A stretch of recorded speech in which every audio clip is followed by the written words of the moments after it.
Buenos días, estudiantes, que tengan un lindo día.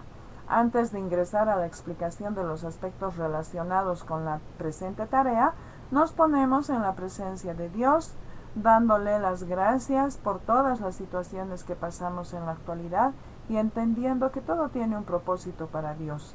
Gracias, Padre, por un día más de vida que nos das para disfrutarlo con nuestra familia en tu presencia, reconociendo que tu Hijo Jesús murió para limpiar nuestros pecados. Gracias en el nombre de tu Hijo Jesucristo. Amén.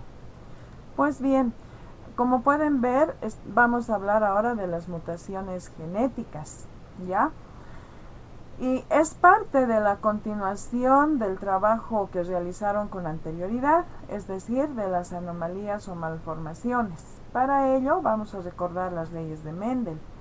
La primera ley nos habla de la uniformidad, donde participan razas puras cuyos resultados son individuos híbridos. La segunda ley nos dice que la unión entre los individuos híbridos dará lugar a la segregación de caracteres. Es así que se manifestará el carácter recesivo. La tercera ley habla de la independencia de caracteres, es decir, que cada carácter se heredará sin depender uno del otro, en diferentes porcentajes. Ahora bien, hablaremos de la estructura y número de cromosomas. Como bien sabemos, los cromosomas se agrupan de a pares y se disponen en un orden de grande a pequeño, como se puede ver en el mapa cromosómico, siendo que primero se encuentran los cromosomas somáticos o autosomas, que corresponden a las características del cuerpo. Por eso se denominan autosomas. Soma significa cuerpo. Y al final del mapa cromosómico se encuentran los cromosomas sexuales, XX para la mujer y XY para el varón. Cuando estamos hablando de una mutación genética, nos referimos a una alteración permanente de la secuencia de ADN de la que se compone un gen. Es así que las mutaciones de estirpe germinal, es decir, desde la división celular, se heredan de un progenitor y están presentes durante toda la vida de una persona, en cada célula del organismo. Hay diferentes clases de mutaciones. Las mutaciones pueden ser estructurales y numéricas, como puedes ver en el esquema de llaves. Cuando hablamos de estructurales, nos estamos refiriendo específicamente a la estructura del cromosoma. Y estas pueden ser de acuerdo a la variación del número de genes, delecciones. Y las delecciones son la pérdida de un gen, como vemos en la presentación, y ese gen puede ser información de cualquier característica del individuo. Pero también se pueden dar las duplicaciones, que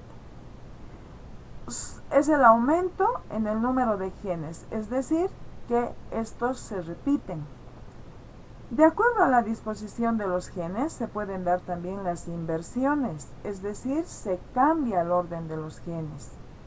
O se pueden dar las traslocaciones, cuando los genes se intercambian en los cromosomas.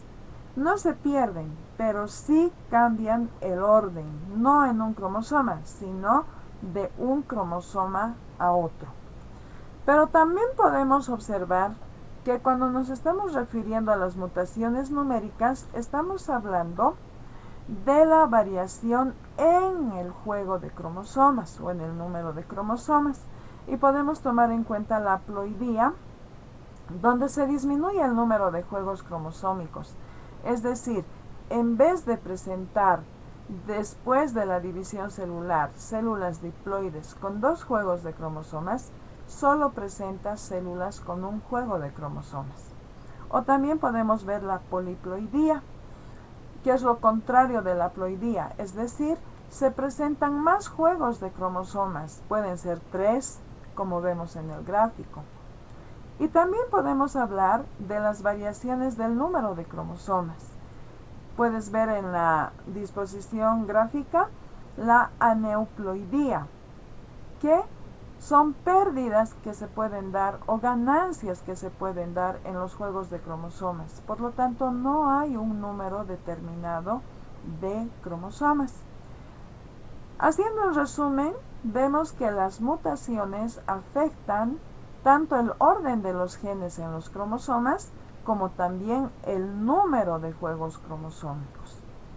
Ahora les voy a hablar de la tarea para el sexto B y C, ya que van a hacer un análisis y relación con la inversión económica, es decir, ¿cuánto se invierte para realizar estudios referentes a estas mutaciones genéticas? ¿Ya? Y entonces vamos a reconocer la idea central, vamos a identificar otras ideas relacionadas con la idea central y también vamos a relacionar contextos que justifiquen el que leíste y lo fundamenten, es decir, que vas a buscar más información. Que hayas entendido la explicación y que hagas una excelente tarea. Gracias.